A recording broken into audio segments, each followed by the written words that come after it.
નમસ્કાર દર્શક મિત્રો, પોલીસ ફોકસ ન્યૂઝ ચેનલમાં આપનું હાર્દિક સ્વાગત છે। હવે એક નજર આજના મુખ્ય સમાચાર પર।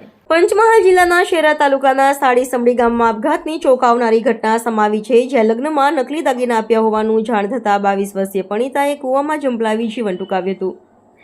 મૃતકના 2 દિવસ પહેલા લગ્ન થયા હતા। મળતી માહિતી અનુસાર 10મી મેના રોજ સાડીસમડી ગામની યુવતીના લગ્ન પાલીખંડા ગામે સમાજના રીતરિવાજ મુજબ થયા હતા। લગ્નમાં સોનાનું લોકેટ અને ચેન આપવામાં આવ્યા હતા। જો કે તે ચેક કરાવતા આ દાગીના નકલી હોવાનું સામે આવ્યું હતું, જેનું મનમાં લાગી આવતા પરિણીતાએ વરિયાલ ગામના ખેતરમાં કૂવામાં ઝંપલાવી આપઘાત કરી લીધો હતો।